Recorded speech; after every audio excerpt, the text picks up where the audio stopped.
की, भारत माता की, भारत माता की।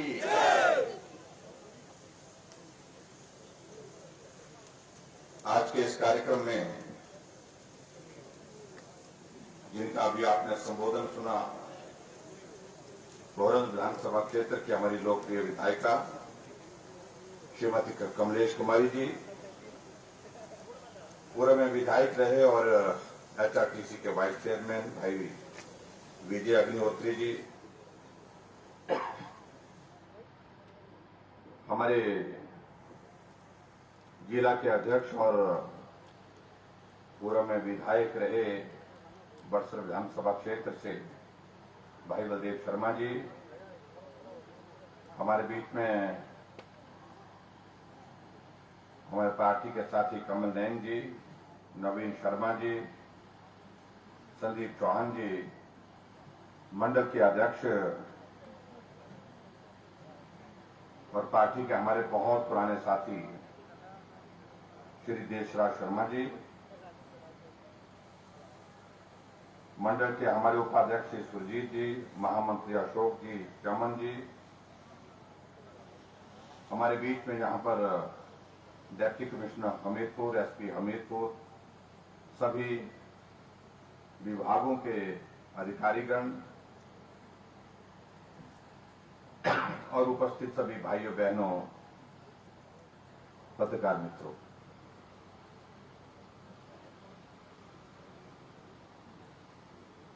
आज एक बार फिर से भोरंज विधानसभा क्षेत्र में आप सबके दर्शन करने का सौभाग्य प्राप्त हुआ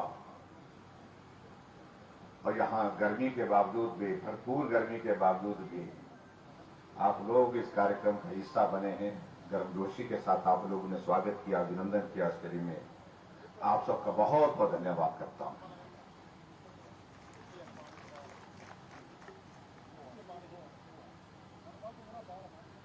आज गुरु पूर्णिमा भी है और स्वाभाविक रूप से आज का यह दिन जो है गुरु के लिए समर्पित होता है। गुरु का अभिप्राय ये नहीं है कि जिनने हमको पढ़ाया है, शिक्षा दी है, वो भी उस रूप में शामिल है, लेकिन गुरु के रूप में आपके परिवार के सभी बुजुर्ग जिनसे आपने सीखा है, मां है, पिता है, दादा है, दादी है, जिनसे आपको सीखने का कुछ अवसर प्राप्त हुआ है, उन सभी के प्रति हमारा सम्मान होना चाहिए।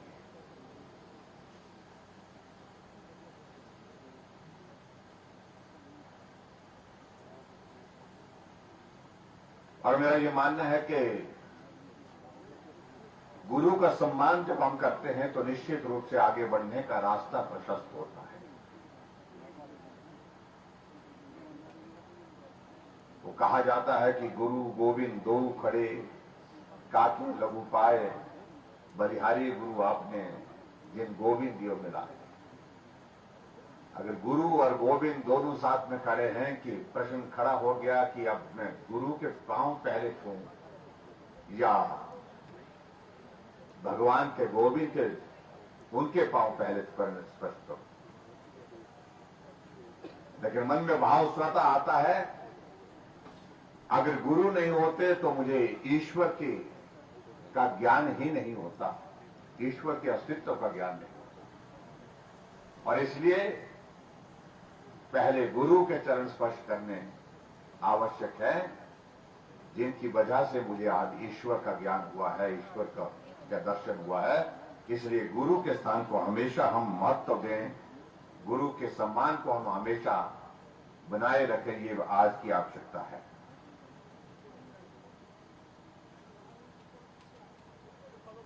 यहां माननीय विधायिका अपना भाषण दे रही थी, भाषण लंबा हो गया और स्वाभाविक रूप से जहां जिस विधानसभा क्षेत्र में हमारे जनप्रतिनिधि काम करते हैं तो काम का जिक्र होना चाहिए। उनको लगता है कि सब साथ बैठे हैं, कोई योजना छूटनी नहीं चाहिए जिसका जिक्र नहीं हमने करे। क्योंकि हमने 4.5 वर्ष के कार्यकाल में हर दिन इस विधानसभा क्षेत्र में विकास के लिए गुजारा है। लेकिन मैं आप लोगों की हालत भी देख रहा था, कुछ लोग तो पीछे शामियाने में बैठे हैं, तो थोड़ा उनको राहत होगी, क्योंकि सीधा ऊपर से उन पर प्रहार नहीं है धूप का। लेकिन कुछ मित्र हमारे जो है बिल्कुल खुले मैदान में बैठे हैं, उनकी हालत में देख रहा था, तो वो परेशान भी हो रहे थे। जिनके सिर में बाल नहीं है, जिनको बाल कम रखने की आदत है, उनको और ज्यादा परेशानी हो रही थी। जो मेरे जैसे क्षमा चाहेंगे, आपको असुविधा हो गई, मैं लंबा भाषण नहीं करूंगा।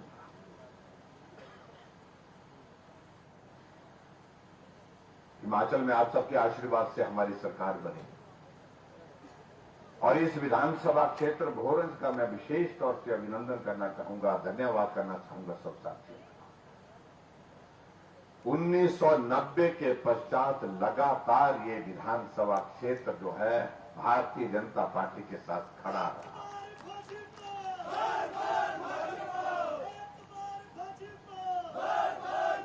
पूर्व में शिक्षा मंत्री रहे आदरणीय श्री ईश्वरदास दीवान जी इस विधानसभा क्षेत्र का 6 बार प्रतिनिधित्व किए और लगातार किए। उनके पश्चात उनके बेटे ने भी इस विधानसभा क्षेत्र का प्रतिनिधित्व किया। उसके बाद कमलेश जी इस क्षेत्र का प्रतिनिधित्व कर रही हैं।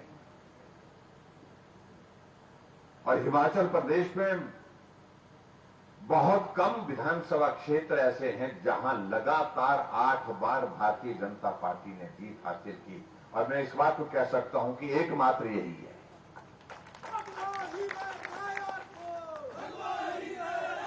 लंबा साथ सहयोग का, मजबूती के साथ खड़े रहना, दुख में सुख में, काम हुआ तो भी साथ, नहीं हुआ तो भी साथ। ऐसे विधानसभा क्षेत्र बहुत कम मिलते देखने को।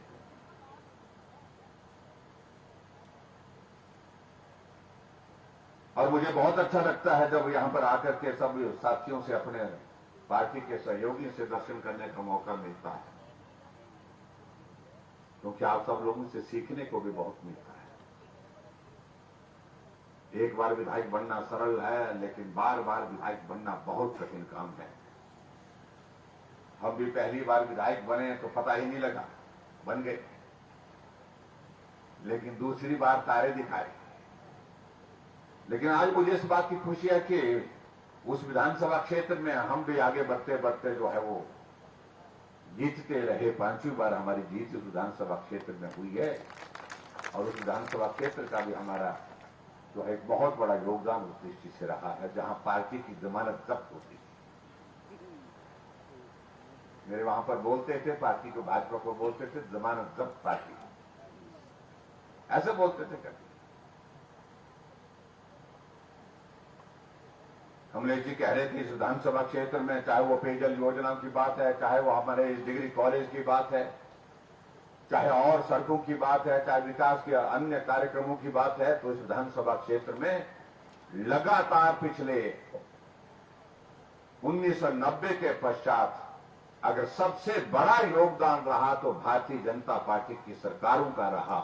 चाहे आदरणीय धूमल जी रहे, चाहे आदरणीय धूमल जी के बाद जो है वर्तमान हमारी सरकार। हमारे कुछ साथी बहुत परेशान होते हैं कि मुख्यमंत्री आते हैं, सुबह निकल जाते हैं और कहते हैं कि 100 करोड़ का काम यहां कर दिया। जब जो काम होगा, जिस काम को हमने किया है, उसका जिक्र करना ही होगा। और ये भी बात मैं कहना चाह रहा हूं मित्रों को, हमें ही करना होगा। तुम तो यही कहोगे कुछ नहीं हुआ। अगर तुम यही कहते रहोगे तो हमको ये कहना ही होगा जो हमने किया है। तो आज भी मैं यहां पर कह रहा हूं, जिनको बहुत परेशानी होती है हमारी हर बात से, कि हमने क्यों कहा कि यहां 200 करोड़ की योजनाओं का शिलान्यास हुआ, यहां उद्घाटन हुआ, हमने इतने 100 करोड़ रुपए के विकास कार्य विधानसभा क्षेत्र में किए। अगर हमने पैसा दिया है तो जिक्र भी होगा। अगर तुमने काम नहीं किया है तो उसका भी जिक्र होगा। ये मैं उन मित्रों को कहना चाहता हूं। आज यहां पर आपके बीच में आए हैं 13 उद्घाटन और 13 उद्घाटन के साथ साथ में 10 शिलान्यास। एक जगह बाईं तरफ मेरे सामने आप देख सकते हैं 23 उद्घाटन और शिलान्यास की पट्टिकाएं आपके सामने लगी हैं, जिसमें उद्घाटन और शिलान्यास उन योजनाओं का है जिन योजनाओं को हमने अपनी सरकार में शुरू किया, आज पूरा किया, उनका उद्घाटन, और जिन योजनाओं को हम आने वाले समय में हम शुरू करके पूरा करने के लिए बजट का प्रावधान किए हैं, उनका हमने शिलान्यास किया। और कुल मिलाकर के 90 करोड़ रुपए के उद्घाटन और शिलान्यास के कार्यक्रम आज आपकी विधानसभा क्षेत्र के अंतर्गत अभी 90 करोड़ विधानसभा क्षेत्र भोरंज के विकास के लिए हमने योगदान दिया है, तो उसका जिक्र भी होगा।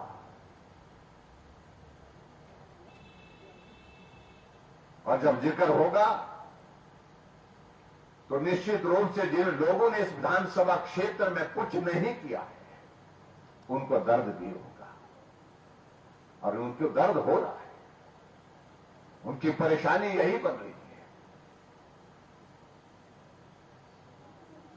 जो मैं उनके बारे में ज्यादा बोलूं मुझे लगता है कि उचित नहीं है, लेकिन मैं उनको यह जरूर कहना चाह रहा हूं, उनके ही विधानसभा क्षेत्र में जहां ऐसे लोग कुछ हैं, उनके विधानसभा क्षेत्र में भी जाने का जब अवसर प्राप्त होता, वहां भी सैकड़ों करोड़ रुपए के उद्घाटन और शिलान्यास वहां पर भी।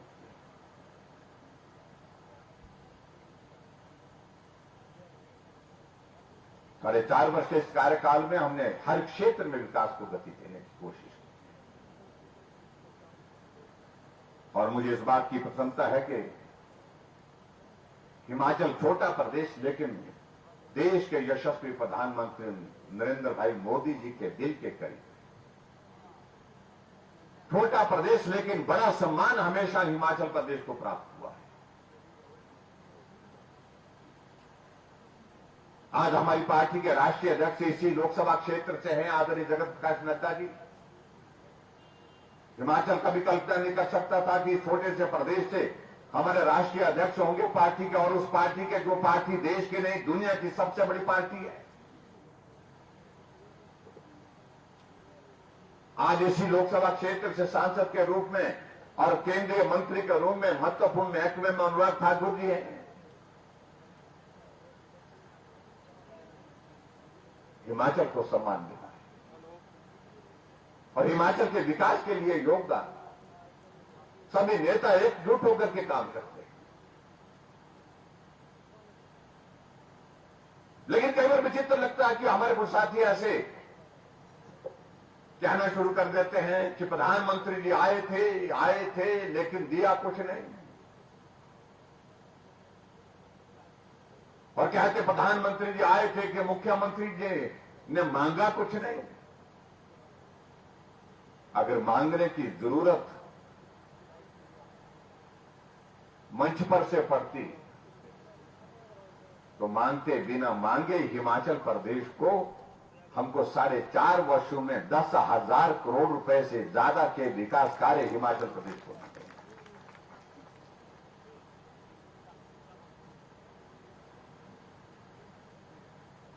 बिना मांगे हिमाचल प्रदेश को स्पेशल असिस्टेंस के नाते 800 करोड़ रुपए हिमाचल प्रदेश को दिया गया, जो लंबे समय तक ब्याज मुक्त है। 50 सालों के बाद उसकी राशि वापस करनी होगी तो उसमें भी ब्याज देने की जरूरत है। सभी प्रदेशों को नहीं मिला। कांग्रेस का राज था, जहां हमारे केंद्र की जितनी भी योजनाएं होती थी, सेंट्रल स्कीम जो हमारी जितनी होती थी, उसमें हमारी शेयरिंग कुछ स्कीमों में 50% हमको देना पड़ता था, कुछ स्कीमों में हमको 40% देना पड़ता था, 60 केंद्र देता था, कुछ में 50-50 हम देते थे, 50 हम देते थे, 50 केंद्र देता था। लेकिन आदरणीय प्रधानमंत्री नरेंद्र भाई मोदी जी जब से 2014 के बाद प्रधानमंत्री बने, उन्होंने कहा नहीं, ये छोटे प्रदेश है, इनको और मदद करने की आवश्यकता है। उन्होंने कहा 90% मैं केंद्र से दूंगा, 10% हिमाचल देगा। इस प्रकार से हिमाचल की मदद की उन्होंने, और स्पेशल कैटेगरी स्टेट में डाल करके हिमाचल को सम्मान किया, सहयोग किया। फिर भी कह रहे हैं कि प्रधानमंत्री जी आए, कुछ दिया नहीं।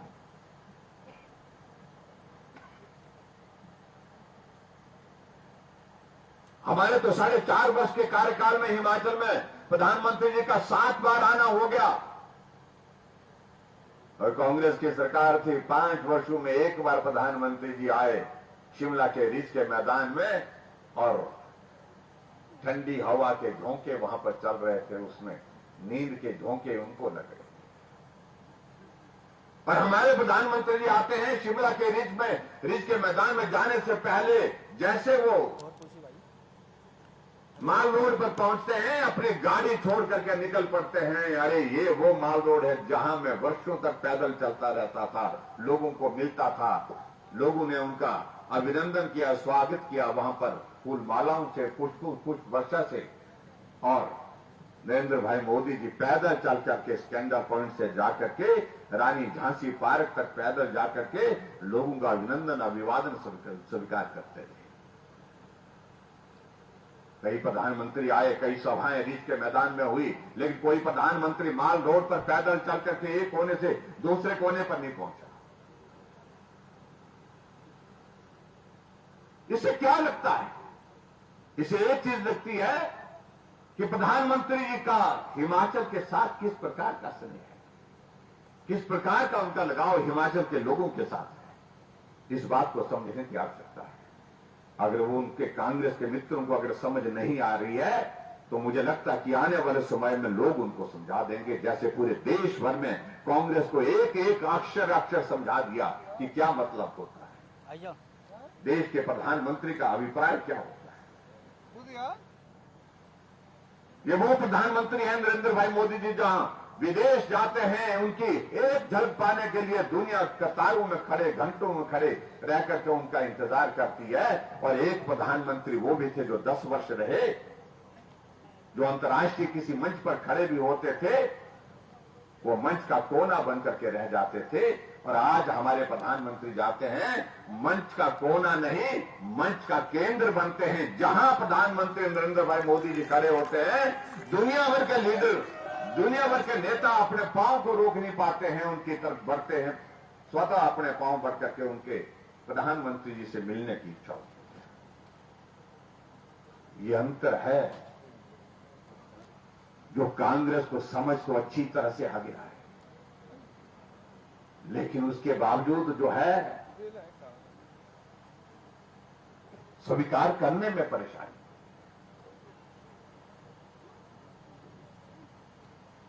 और इसलिए पूरे देश भर में एक दौर चला है, सब छोड़ते जा रहे हैं। ये परिवार की पार्टी हो गई, इस पार्टी से अब बाहर निकलना चाहिए, इस परिवार से बाहर निकलना चाहिए, दुनिया को देखना चाहिए, दुनिया के साथ चलना चाहिए। ये कांग्रेस के नेशनल लेवल पर जो है राष्ट्रीय नेता अनुभव कर रहे हैं, महसूस कर रहे हैं।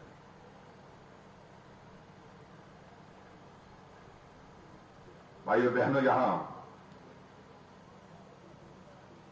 हिमाचल प्रदेश में मैं ये कहना चाहूंगा कि हम चुनाव के करीब हैं। अब जब चुनाव आ रहे हैं तो उनकी जो है वो भाषा में ऐसी भाषा हो गई है जिस भाषा को इस देवभूमि हिमाचल प्रदेश ने कभी स्वीकार नहीं किया।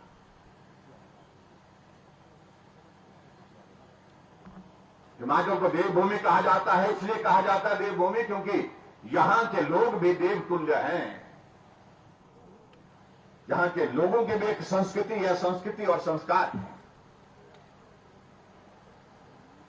लेकिन सत्ता के लालच में, सत्ता के लोभ में कुछ लोग ऐसे भौंक रहे हैं, इस प्रकार से चिल्ला रहे हैं, आप कल्पना नहीं कर सकते हैं कि वो बोल क्या रहे हैं।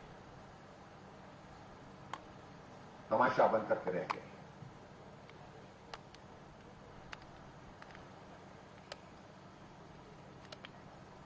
लेकिन एक बात उनको मैं जरूर कहना चाहता हूं, ये हिमाचल देवभूमि के लोगों का संस्कार है, संस्कृति है कि वो बोलते नहीं है, लेकिन जब वक्त आएगा जवाब देने का उस वक्त जवाब देंगे, जिस भाषा में जवाब देने की जरूरत पड़ेगी उस भाषा में जवाब दिया जाएगा।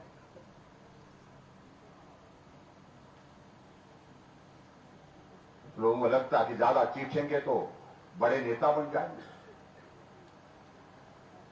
हमने बहुत लोग देखे जो चीखते रहे, जरा ज्यादा ऊंचा बोलते थे, लेकिन बाद में उनकी वो आवाज जो है वो सुनाई नहीं देती। इसलिए मैं उनके बारे में काहे बोलूं, उनको लग रहा है कि हमारा महत्व है, इसलिए मैं उनका नाम, उन लोगों के नाम ही नहीं लेता हूं। आप सबके आशीर्वाद से हमने हिमाचल प्रदेश में सेवा के भाव से सरकार का संचालन करने की कोशिश की। लेकिन बड़ी विचित्र बात है, आजकल जब सत्ता के करीब आ रहा, हमने एक चीज करने की कोशिश की। ये हिमाचल देवभूमि है, यहां पर हमको बदले की भावना से काम करने की इस परंपरा को रोकना चाहिए। हमने वो दौर देखे, लंबे समय तक देखे, नेताओं के मामले कोर्ट में चलते रहे,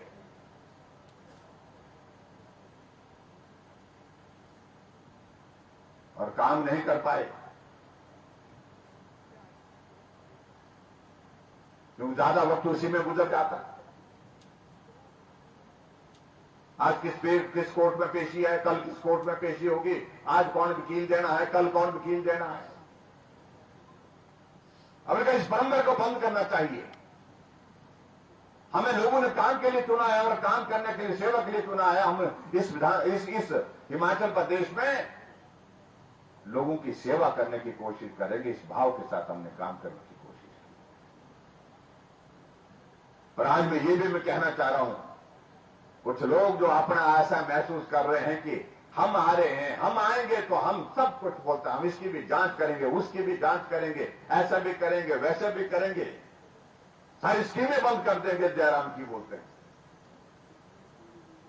यानी कि वही मानसिकता जो पुरानी, जिस संस्कृति को हमने 4.5 वर्ष पहले दफन किया, हिमाचल में बंद किया, उस संस्कृति को बदले की भावना से काम करने की, उस संस्कृति को फिर से बढ़ावा देने के लिए कुछ लोग बात कर रहे हैं।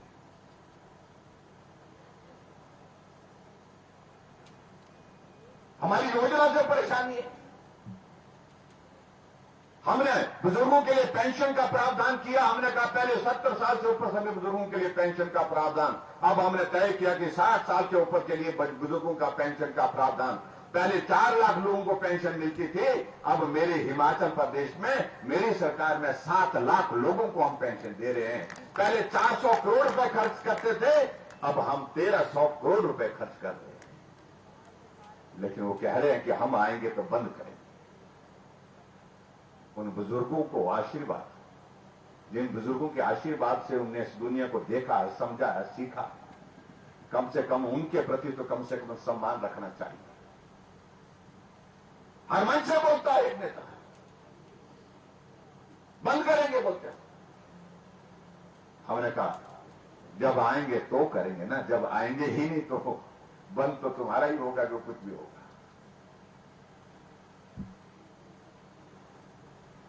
हमें हर घर में हिमाचल प्रदेश में गैस का कनेक्शन उज्ज्वला योजना और गृहिणी सुविधा योजना के अंतर्गत हम घर घर में दिया। 3,32,000 गैस के कनेक्शन घर घर में दिए हमने हिमाचल प्रदेश में। कोई घर नहीं छोड़ा जहां गैस का कनेक्शन नहीं दिया। और कांग्रेस वाले बोल रहे थे हम आएंगे तो बंद करेंगे। क्या गैस का कनेक्शन भी घर से, रसोई से, हमारी माताओं की, बहनों के घर रसोई से उठा करके ले जाए? इस मानसिकता के साथ बोल रहे हैं। हमने गरीब आदमी के इलाज के लिए हिमकेयर की शुरुआत की हिमाचल प्रदेश में, और हिमकेयर के माध्यम से हमने हिमाचल प्रदेश में लगभग 3 लाख लोगों का मुफ्त में इलाज करने की स्थिति में हम उसके करीब पहुंच गए। इस योजना के कारण जो है गरीब लोगों को राहत मिली। आज कोई गरीब आदमी अगर बीमार होता है तो हॉस्पिटल जाता है, बाकी सारी चीजें वो छोड़ देता है, लेकिन एक कार्ड नहीं छोड़ता है कि हिमकेयर का कार्ड मेरा कहां है, उसको जेब में डाल करके, या आयुष्मान भारत का कार्ड बना है तो उसको जेब में डाल करके हॉस्पिटल जाता है। उसे मालूम है कि गरीब आदमी के लिए यही एक संजीवनी है, इसी से मेरी जिंदगी बचेगी, इसी से मेरा इलाज होगा। और वो कांग्रेस के नेता कह रहे हैं कि हम आएंगे तो बंद करेंगे।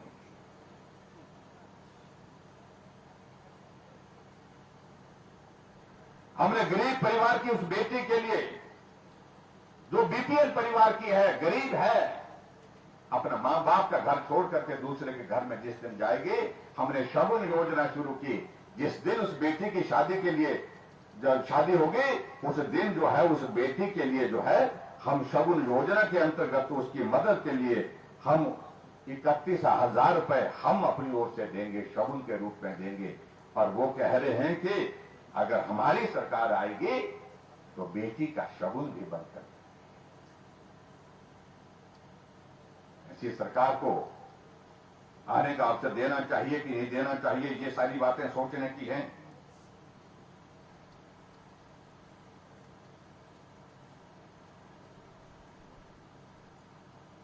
और इसी तरह से आगे बढ़कर के हमने एक नौजवान को अपना कारोबार शुरू करने के लिए हमने कहा कि आपको मुख्यमंत्री स्वावलंबन योजना के अंतर्गत हम 1 करोड़ रुपए का ऋण देने के लिए तैयार हैं। हम ऋण देंगे और उस पर 25% सब्सिडी उसको देंगे। अगर बेटी कोई शुरू करेगी कोई काम, कोई विधवा शुरू करेगी, उसके लिए 35% सब्सिडी देंगे। और आज सैकड़ों नहीं हजारों नौजवानों ने आगे बढ़कर के जो है अपना काम शुरू किया, कारोबार शुरू किया, अपना आय का जरिया खड़ा किया। परिवार का संचालन उनका बहुत बेहतर ढंग से हो रहा है। लेकिन वो कह रहे हैं कि हम आएंगे तो इसको भी बंद करें।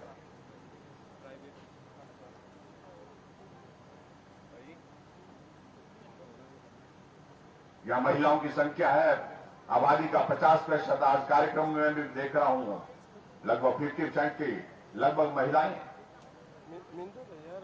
और हमने तय किया कि अगर महिलाओं की आबादी 50% है कुल आबादी का, तो हम हिमाचल प्रदेश में जुलाई के महीने से किराया भी उनका आधा करेंगे, 50% करेंगे।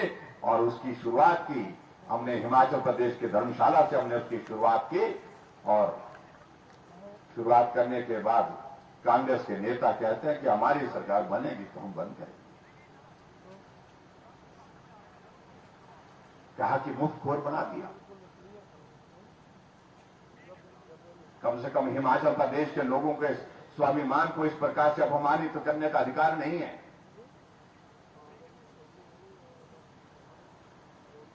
महिला सशक्तिकरण की बात भाषण देने से नहीं होगी, उनको सुविधाएं देने पड़ेगी, उनको बाहर आने जाने का मौका देना पड़ेगा। और आज महिलाएं घर का हिस्सा नहीं, आज वो जाकर के समाज में काम करती है, हर क्षेत्र में काम करती है, इंडस्ट्री में काम करती है, प्राइवेट सेक्टर में काम करती है, सरकारी क्षेत्र में काम करती है। अगर उनके लिए अगर हमने एक निर्णय लिया तो मुझे लगता है कि किसी को परेशानी नहीं होनी चाहिए, लेकिन उनको है। हमने हिमाचल प्रदेश में यह तय किया कि हिमाचल ऊर्जा राज्य के रूप में जाना जाता है। ये ऊर्जा राज्य के नाते हम बड़ा भाषण देते हैं। हमने कहा 125 यूनिट बिजली का हम फ्री करेंगे हिमाचल प्रदेश में। और इस महीने से हमने उसकी शुरुआत कर दी। 0 बिल आने शुरू हो गए। जिनके 125 यूनिट से कम खर्च किया है बिजली का, उनको कितना बिल आ रहा है? 0 बिल आ रहा है, कोई बिल नहीं आ रहा है। अगर हमने ऐसे लोगों को 15 लाख के करीब ऐसे लोग हैं हिमाचल प्रदेश में जिनको हमने ये मदद करने की कोशिश की, और कहते हैं कांग्रेस के लोग हम आएंगे तो हम बंद करेंगे। इन सारी बातों का जवाब आप लोगों को देना होगा। आने वाले समय में मैं यही कहना चाह रहा हूं। और आने की बात वो कह रहे हैं, हम आ रहे हैं, आ रहे हैं। यही शोर पंजाब में भी डाल रहे थे, ऐसे चले गए, दिखाई भी नहीं पड़े। यही शोर जाकर के उत्तराखंड में डाल रहे थे कि हम आ रहे हैं। वहां तो धामी जी आ गए, दूसरी बार आ गए। जब हमने कहा कि भाई अब इस बात को समझिए, अब तुम्हारे आने जाने से बोलने से कुछ नहीं होना, चीखने चिल्लाने से कुछ नहीं होने वाला है। अब पूरे देश भर में रिवाज बदल गया है। और हिमाचल प्रदेश में जो आप बार बार कह रहे हैं, मैं कहा उन कांग्रेस उनको बोला हमने, तो तुम बार बार कह रहे हैं कि एक बार भाजपा एक बार कांग्रेस 5-5 वर्ष के लिए अब की बार इस रिवाज को भी बंद करेंगे। भाजपा की सरकार है और भाजपा की सरकार फिर से आने वाले समय में नवंबर के महीने में जब चुनाव होंगे तो हिमाचल प्रदेश में फिर भाजपा की सरकार होगी। आदरणीय प्रधानमंत्री जी के नेतृत्व में ये देश मजबूत होना चाहिए। उसके लिए ये जरूरी है कि हम हिमाचल के लोग प्रधानमंत्री जी का सहयोग करें, प्रधानमंत्री जी के साथ चलें।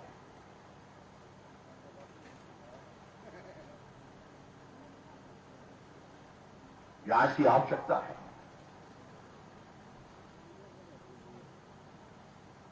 हमें कह रहे हैं कि हम बेरोजगारों की रैली शुरू करेंगे। क्या बोलते, कौन सी यात्रा निकाल रहे हैं, कौन सी ऐसी कोई रैली, कोई यात्रा शुरू कर रहे हैं। उनको ये नहीं मालूम है कि इस हिमाचल प्रदेश में, इस देश में अगर लंबे समय तक सबसे ज्यादा सत्ता का सुख भोगा है तो वो कांग्रेस के नेताओं ने भोगा है। और आज अगर हिमाचल प्रदेश में बेरोजगारों की ये स्थिति है, बेरोजगारों की संख्या बढ़ी है, ये 5 वर्ष में या 4.5 वर्ष में नहीं बढ़ी है। ये लंबे समय जिन्होंने 50 साल तक शासन किया है उनके कार्यकाल के कारण बढ़ी है, उनकी नालायकी के कारण बढ़ी है। इसलिए बेरोजगारों के साथ तो मजाक तुम करते रहे। पिछली बार आउटसोर्स वालों को कहा कि तुमको सबको नौकरी कहो, कहा कि 7वीं बार राजा साहब नारे लगाओ। वो नारे लगाते लगाते गले सूख गए पीटर हॉल के ग्राउंड में। लेकिन उसके बावजूद किया तो नहीं। कितनी बार तुम उन नौजवानों को गुमराह करोगे, कितनी बार तुम समझते हो कि नौजवानों को हम गुमराह करके जो है अपना उल्लू सीधा कर सकते हैं, अपना स्वार्थ सीधा कर सकते हैं? नहीं कर सकते। अगर बेरोजगारी आज की तारीख में ये ग्लोबल इशू है, ये पूरी दुनिया का मसला है। ये हिमाचल का या ये हमीरपुर का, बिलासपुर का, ये शिमला का मसला नहीं है, ये पूरे दुनिया का मसला है। अगर जहां रोजगार देने की बात अगर कहें तो सबसे ज्यादा अगर रोजगार अगर किसी सरकार के कार्यकाल में दिया है तो मैं दावे के साथ कह सकता हूं कि हमने दिया है।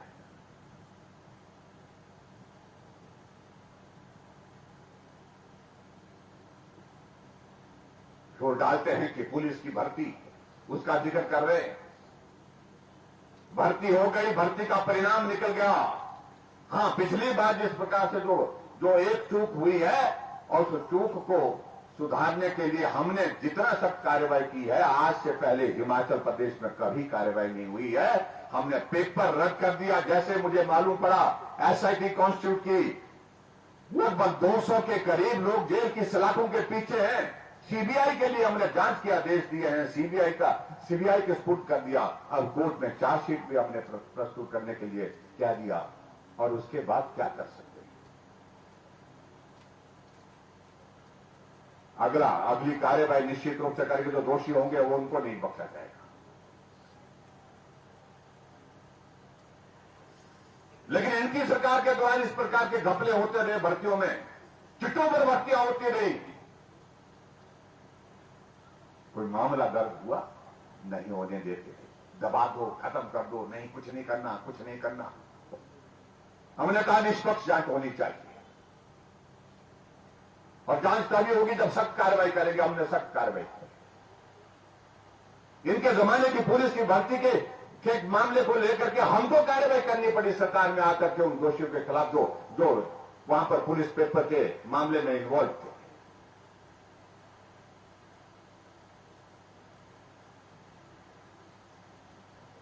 इसलिए बहुत सारी बातों का जिक्र करते करते हम इनका जवाब देते रहेंगे तो मैं समझता हूं कुछ बातों का जवाब देने की भी आवश्यकता नहीं।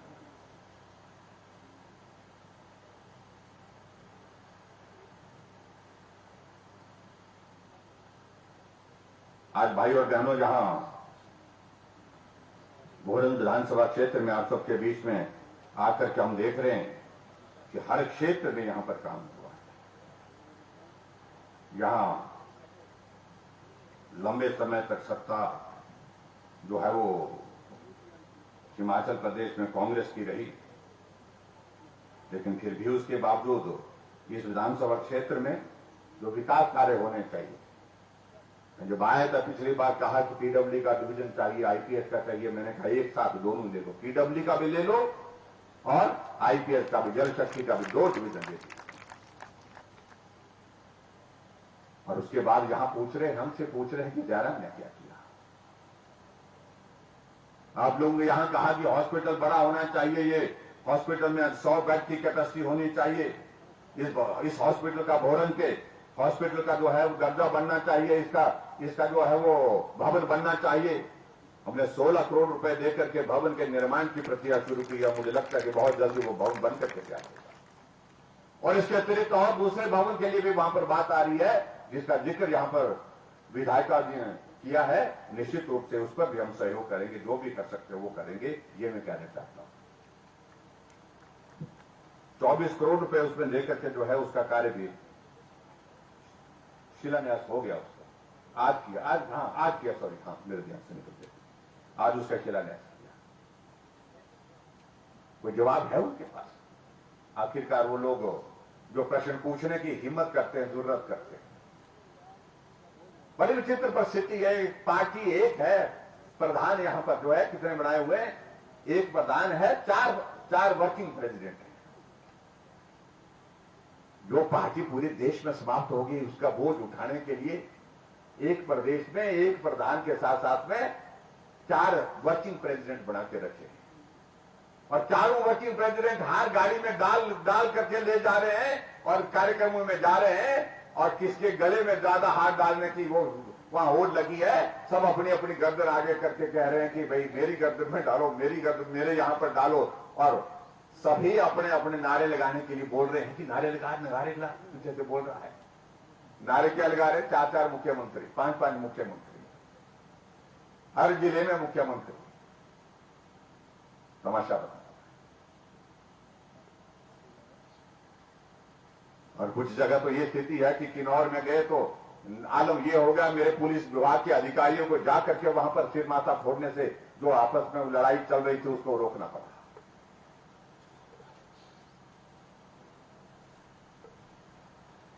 बहुत कहानियां हैं, इन कहानियों पर जाएंगे तो बहुत वक्त लगेगा, उन बातों को छोड़ देता हूं।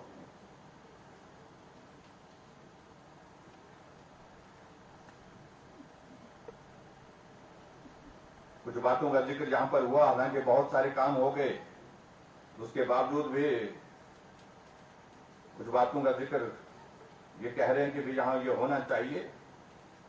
मैं 2-4 चीजों का जिक्र करूंगा, इसने सूची तो बहुत लंबी बनाई है।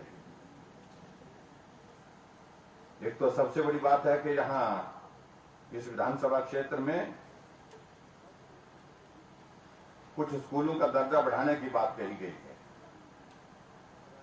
और उसमें राजकीय उच्च पाठशाला लुद्र महादेव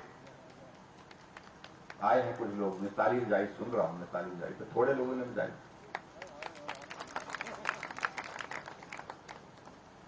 इस स्कूल को दर्जा बढ़ाने के लिए इसको सीनियर सेकेंडरी स्कूल करने की मांग कही गई है।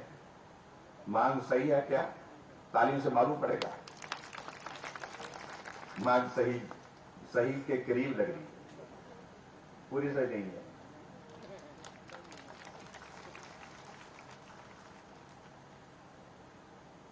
अगर सही है तो इस दर्जे को बढ़ा करके, जो हाई स्कूल का दर्जा बढ़ा करके इसको सीनियर सेकेंडरी स्कूल कर दिया जाएगा। और उसी के साथ में एक और स्कूल होता है राजकीय माध्यमिक पाठशाला खतवाड़, इसका भी दर्जा बढ़ा करके इसको हाई स्कूल करने की बात कही गई है।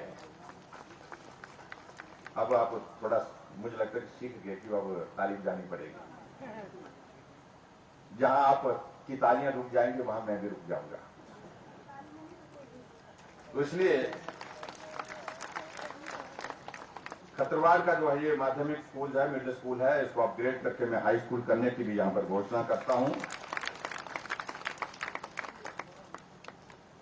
और एक और राजकीय माध्यमिक पाठशाला, कौन सा? जोड़कोटा,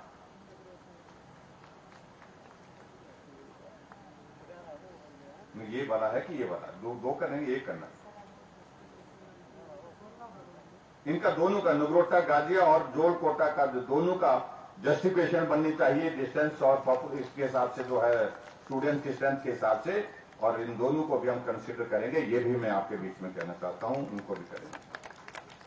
और उसी के साथ साथ में एक राजकीय वरिष्ठ माध्यमिक पाठशाला अमरो में साइंस व कॉमर्स की क्लासेस शुरू करने की बात कही गई है और मैं ये समझता हूँ ये जायज है, ये होनी चाहिए, क्योंकि अब साइंस और कॉमर्स की क्लासेस हमको शुरू करनी चाहिए अब आने वाले समय में, बच्चों को पढ़ाई के लिए एक कैंपस में उनको मदद मिल सके।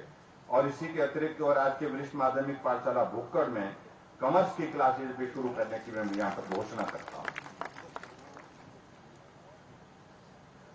अब उसके बाद एक और आगे बात कही है कि बलवानी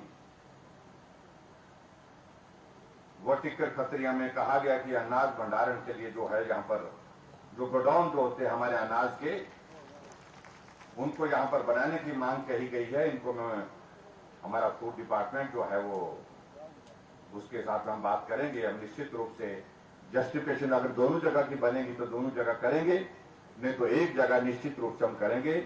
उसके लिए जमीन वगैरह की जो इंतजाम करने की जरूरत होगी, लैंड की जो जरूरत रहती है उसके लिए उसके इंतजाम आप लोग करें, इस बात को भी पूरा करेंगे।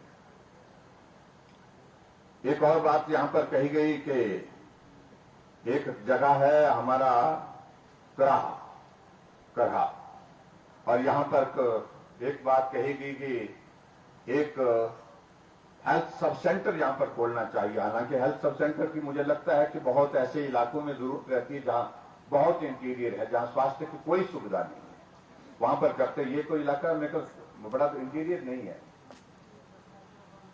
बाउंड्री पर है। बाउंड्री किसकी बाउंड्री को याद रखती, किसकी बाउंड्री के साथ लगा? हमीरपुर की बाउंड्री के साथ। अच्छा चलिए, तो इसको हम खोल देंगे। ये जो हेल्थ सब सेंटर है इसकी जस्टिफिकेशन कंप्लीट बननी चाहिए, इसको भी हम करेंगे। बाकी कुछ चीजों को लेकर के उन्होंने कहा कि यूथ के लिए हमको आने वाले समय के जिम के लिए जो जरूरत रहेगी उसके लिए मैं अलग से मैं यूथ एंड स्पोर्ट्स डिपार्टमेंट के साथ टेकअप कर लूंगा। उसमें जहां जो किया जा सकता है, जिम का प्रावधान किया जा सकता है कुछ जगह, तो वो निश्चित रूप से करेंगे। उसमें जो मदद कर सकते वो भी करेंगे। और एक दो जगह जहां पर इन्होंने कहा कि वेटनरी डिस्पेंसरी की बात कही गई है यहां पर खोलने की, और उसमें ज्यादा हमने नाम दिए हैं, तो उसमें लिस्ट लंबी है हमने दी हुई। मैं उसमें एक ही चीज करना चाह रहा हूं कि जो जस्टिफिकेशन के हिसाब से हमारी ठीक बनेगी, इसमें बाहनवी है, टिकरी मिनास है, यानवी है, द्योग है, बगवाड़ा है, लदरौर है, अमन है, ये सब जगह हमने कहा कि वेटनरी डिस्पेंसरी खोलने की, और जो हमारे नॉर्म्स पड़ते हैं उसके मुताबिक ये आने चाहिए। जो जो भी इसमें आएंगे सब जगह वेटनरी डिस्पेंसरी खोलने की भी यहां पर मैं घोषणा करता हूं, ताकि लोगों को सुविधा हो सके। ये भी मैं आपके बीच में कहना चाहता हूं।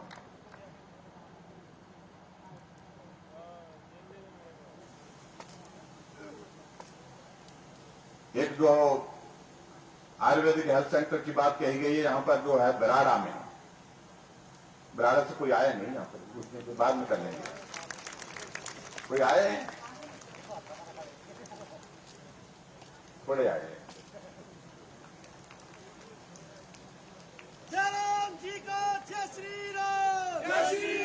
तो आयुर्वेदिक हेल्थ सेंटर बराड़ा में एक मांग है, इस मांग को पूरा किया जाए। आपको लगता है जरूर किया जाए, पक्का करें?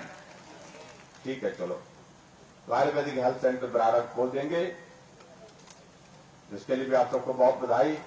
और एक जो चीज छोटी सी बात कही है, सत्यशील लमलू में एक पंचायत जो है वो आपकी, हाँ, तो उसमें पंचायत को नहीं जोड़ते, पटवार सर्कल को जोड़ते हैं। पटवार सर्कल रेवेन्यू यूनिट होता है उसमें। तो उसमें मैं यही कहूंगा कि डिप्टी कमिश्नर इसको देख ले, ये पटवार सर्कल कौन सा है, और ये अगर उसमें पूरा पंचायत का बनता है पटवार सर्कल, उससे पंचायत सर्कल में 2-3 पंचायतें होती हैं। अगर ऐतराज नहीं होना चाहिए लोगों का, तो जैसा बताया गया है उसके मुताबिक जो है इसको कर लिया जाए। ये भी मैं आपके बीच में कहना चाहता हूं। एक और चीज यहां पर कही गई है, यहां पर जो हमारे कामगार कल्याण बोर्ड के लिए रजिस्ट्रेशन के लिए उसमें कहा कि कुछ चीजों को लेकर के हमको करना चाहिए, जिसमें आजीवन चिकित्सा सहायता की बात कही गई है। और इसी तरह से कामगार कल्याण बोर्ड के अंतर्गत जो हमारे पंजीकृत मजदूरों के लिए 60 वर्ष आयु के बाद जो है उपहार राशि का जिक्र किया गया है। इन सारी बातों को बोर्ड में, जो बोर्ड होता है उसमें विचार किया जाता है, उसमें वहां पर हम विचार करेंगे। लेकिन फिलहाल जो यहां पर कुछ सड़कों के लिए इन्होंने कहा कि हमको पैसा चाहिए, पैसा जो मांग रहे हैं ये काफी ज्यादा मांग रहे हैं, लेकिन जितना कर मेरे पास, मैंने सारा पैसा एमएलए को दे रखा है, विधायकों को दे रखा है। विधायक निधि आती आ गई ना आपके तो हाँ, उसमें बहुत सारा पैसा दिएगा। मेरे पास बचा नहीं, मैं सब विधायकों को दे दिया, कांग्रेस के विधायकों को भी दे रखा है। कितना कितना दिया है? 2-2 करोड़, 2-2 करोड़ दिया है। अब ये भी फिर भी मेरे से ही मांगते रहते हैं, लेकिन फिर भी उसके बावजूद जो है, इन्होंने जो सड़कों का जिक्र किया है, कुछ छोटे लिंक्स इन्होंने बताए हैं, तो उन छोटे लिंक्स की आप लिस्ट बना करके दे दें। उसके लिए मैं 50 लाख रुपए देने की यहां पर घोषणा करता हूं, ताकि उन सड़कों को भी आप आगे बढ़ा सकें। अब आगे बढ़ते हैं, कुछ और चीजें रह गई बोलते हैं। एक और चीज यहां पर बताई गई है कि पीएससी बरेली को जो है उसका अपग्रेड करके उसको सीएससी करने की जरूरत महसूस हो रही है। मुझे मालूम नहीं वहां पर कितनी ओपीडी है, और ये सारा नॉर्म्स के मुताबिक होता है, लेकिन फिर भी उसके बावजूद मुझे लगता है कि ठीक ही होगा। जब कहा है यहां पर, तो पीएससी बरेली का दर्जा बढ़ा करके इसको भी मैं सीएससी करने की यहां पर घोषणा करता हूं। दूसरी एक और बात कही कि जो स्पोर्ट्स एकेडमी है उसमें जो है वो स्पोर्ट्स हॉस्टल की बात, इनने तो 2-3 जगह का जिक्र किया है, लेकिन मैं 2-3 जगह सब जगह संभव नहीं हो पाएगा, लेकिन एक जगह परोल में मैं स्पोर्ट्स हॉस्टल करने की भी घोषणा करता हूं, ताकि वहां पर नौजवानों को, यूथ को वहां पर खेलने का भी एक अवसर मिले इस कैंपस में, और अच्छे हमारे जो खिलाड़ी हैं उनको प्रोत्साहित करके आगे बढ़ने का जो है एक अवसर प्राप्त हो सके, उस बात को भी इसके माध्यम से हम सुनिश्चित करें। इसके अतिरिक्त एक बात और कही गई, एक नई पीएससी चाहिए, प्राइमरी हेल्थ सेंटर चाहिए पंजोत में, और मुझे भी मालूम नहीं है कि ये पंजोत जो है ये कितना दूर पड़ता है, लेकिन मैं देख रहा था सामने सब बाकी लोग भी बैठे थे। मैंने कहा कितना पड़ता है, बोलते कोई बोला तो 12, कोई बोलते 13 किलोमीटर, कोई बोलते 10 किलोमीटर, मेरे बोलते कम ही होगा ये, और ये जबरदस्ती खींचने की कोशिश कर रहे हैं। लेकिन जो भी अगर लगता है कि जरूरत, में देखा कि जरूरत महसूस हो रही है, नॉर्म के मुताबिक सारी चीजें ठीक होनी चाहिए, लेकिन आपकी नई पीएससी पंजोत में खोलने की भी मैं यहां पर घोषणा करता हूं, ताकि आपको स्वास्थ्य की और बेहतर सुविधा मिल सके। ये मैं आपके बीच में कहना चाहता हूं। एक और बात कही है कि यहां पर हमारे पास फौजी बहुत है। मुझे मालूम है कि फौजी तो हर घर में है, पूरा हमीरपुर, पूरा हिमाचल प्रदेश जो है फौजी की तादाद की दृष्टि से अगर देखा जाए तो पूरे देश भर में सबसे ज्यादा है। किसी छोटे प्रदेश पॉपुलेशन के प्रपोर्शन में अगर हम कहें तो उसमें एक बात कही गई है यहां के कि एक सैनिक विश्राम गृह जो है कहां खोलना बोल रहे हैं आपको?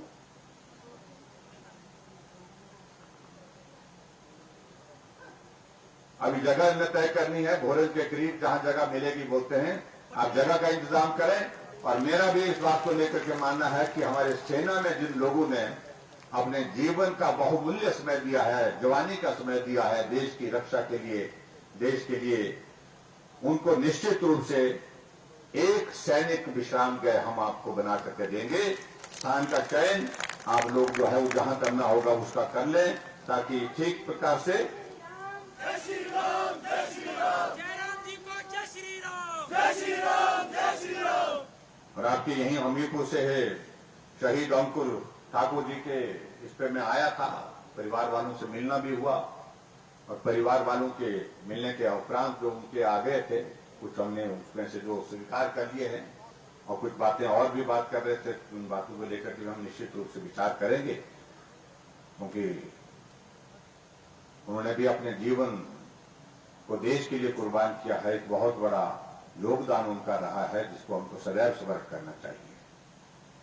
एक और बात लास्ट में एक बात कही गई है कि यहां एक सब जज कोर्ट जो है, सब जज कोर्ट खोलने की बात कही गई है यहां पर भोरंज में, और इसकी फॉर्मेलिटीज भी कंप्लीट हो गई है, लगभग सारी औपचारिकता होती है। हालांकि सब जज कोर्ट या किसी भी कोर्ट को खोलने के लिए पब्लिक घोषणा करना उचित नहीं होता, इसका एक प्रोसेस होता है, हाई कोर्ट की एक कमेटी होती है, उस कमेटी के माध्यम से सारी प्रोसेस होती है। लेकिन इसकी प्रोसेस जो है वो कंप्लीट हमने करवा दी है, और मैं आपके भोरंज में सब जज कोर्ट खोलने की भी यहां पर घोषणा करता हूं।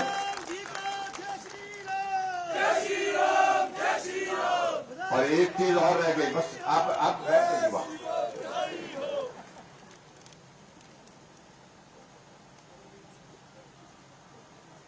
एक मांग उन्होंने कही है कि भाई जल शक्ति का डिवीजन दे दिया, अब सब डिवीजन का क्या करेंगे हमें समझ में नहीं आ रही। जब डिवीजन दे दिए तो सब डिवीजन क्या करेंगे?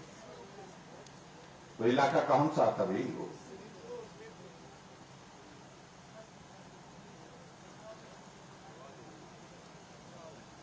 तो समीरपुर में मैंने जल शक्ति विभाग के अधिकारियों से बातचीत की। उन्होंने कहा कि सोचा जा सकता है, लेकिन मैं सोच रहा हूं अब क्या करना चाहिए। लेकिन अगर आप लोग यहां से विधायक बना करके देंगे, फिर से यहां से इस विधानसभा क्षेत्र से 9वीं बार विधायक पहुंचेगा शिमला, तो हम भी सोचेंगे, तो हम कर देंगे। चलिए, तो मैं ये घोषणा करता हूं कि समीरपुर का जो जल शक्ति का हमारा सब डिवीजन है, उसको हम आपको बना करके देंगे। मैं इसकी जल्दी इसकी प्रक्रिया को पूर्ण करूंगा, ये भी मैं आपके बीच में कहना चाह रहा हूं, ताकि आपको आपके वहां उस इलाके के लिए जो कहा गया कि लगभग 15-18 पंचायत वहां उस इलाके की हैं जहां उनको सुविधा होगी उस दृष्टि से।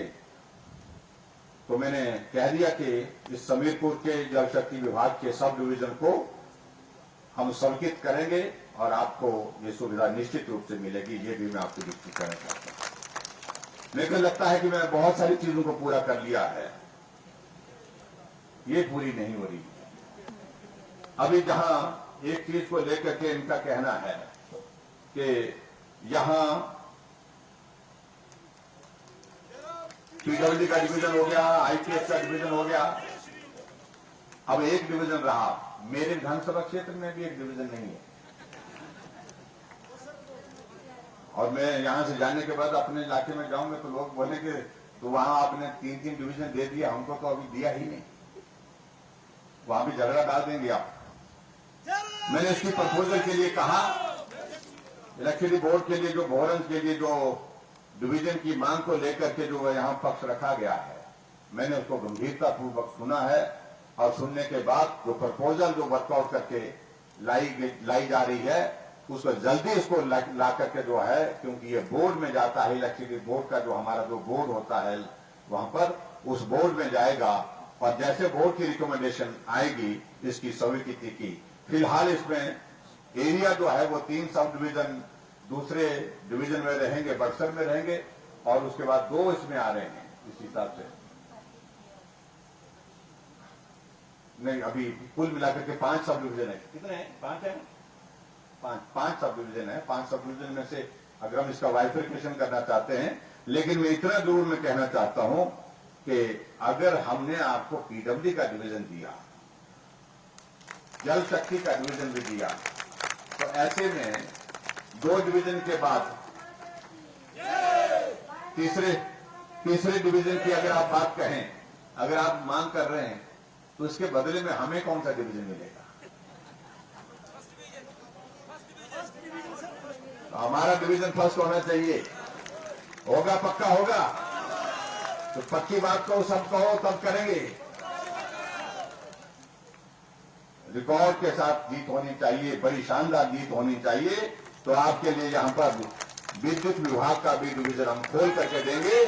और आप सबका बहुत बहुत धन्यवाद। आज के इस कार्यक्रम में सभी उपस्थित हुए, और मुझे इस बात की खुशी है कि इस विधानसभा क्षेत्र में विकास की दृष्टि से अब छोटे काम रह जाएंगे, बड़े काम सबके सब हमने पूरे कर लिए। इतनी बात कहता हूं। कॉलेज की ओर से मांग आई है एनसीसी ग्रुप के लिए यहां पर इसके सारे प्रोसेस का आप इसकी रिप्रेजेंटेशन भेजिए, और रिप्रेजेंटेशन भेजने के बाद इसका जो प्रोसेस जो है उसको पूरा करेंगे और उसमें मदद करेंगे जो भी कर सकते हैं। बहुत बहुत धन्यवाद। सबका नमस्कार। जय हिंद, जय हिंद।